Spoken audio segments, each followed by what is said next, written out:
Some researchers found a 5,700 years old chewing gum in southern Denmark.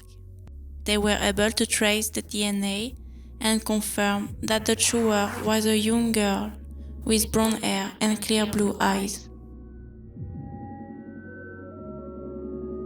They really don't know why she was chewing a gum, though. I chewed gum throughout all my middle school year to stop beating my nails to the bone and to assure myself a magical breath. My teacher never caught me chewing, but I swallowed gum many times in a survival instinct.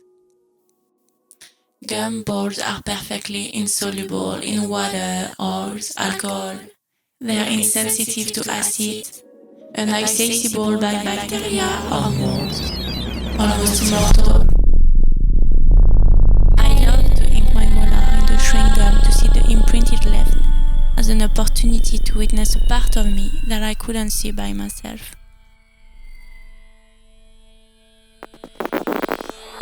Our nasal cavities are covered in aqueous material.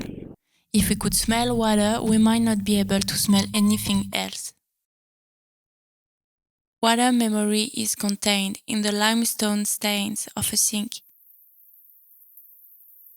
And I learned not long ago that my allergy to alcohol was probably due to disulfiram treatment my grandfather, whom I never met, received several times as he was a strong alcoholic. The treatment generates a violent physiological reaction when alcohol is consumed. The molecules entered his blood, imprinting his body. The physical repercussion got transferred in my father's cells and then were delivered in my shell.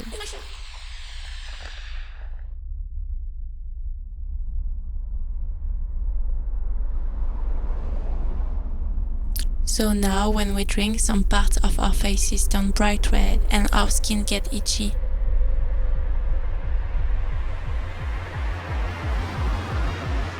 Suffering is something that binds us close when we share a drink together.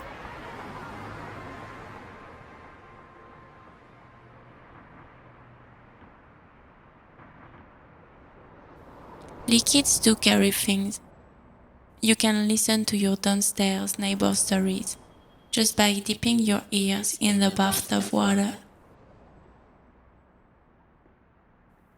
Thanks to the headspace sampling, we have a direct access to ancient odor molecules for analysis.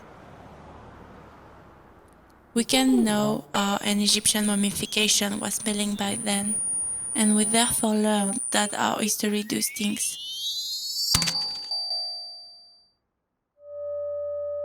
A very smart friend once told me that she never put on perfume because she didn't want her exes or enemies to be able to have a part of her just by going to Sephora.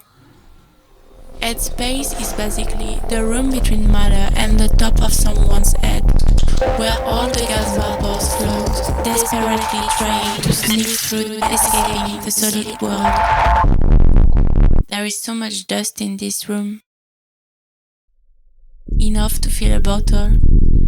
I stayed here, so static, wondering how all these particles could go in such different directions. My thoughts could fill a bathtub.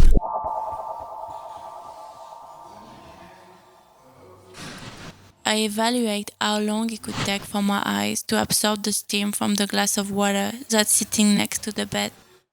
Oh my goodness. Whoa. Is that my body? I sat on a bed, eyes glued to the wall of my mother's room. Everyone was downstairs. I wanted to see if memory could be perfectly portable. I tried to print every present sensation in my mind, figuring out if I could relive it when I grew older. I analyzed how I was feeling in my body, my current preoccupations, the temperature in the room, what I was wearing. I was feeling great and clever. I thought that I was going to be able to remember everything perfectly, relive my 8 years old body through my mind at any time in my life. I can't remember anything except the color of the wallpaper and that I tried.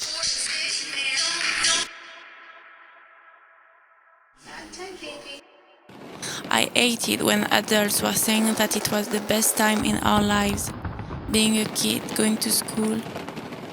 I judge them a lot for doing that to a child, to make us weigh the weight of time. An average home collects 40 pounds of dust every year, the average weight of a 8 years old. I could watch the dust floating for hours. My room is a mess. I'm searching for a pain-relieving eye drop bottle while chewing my nails.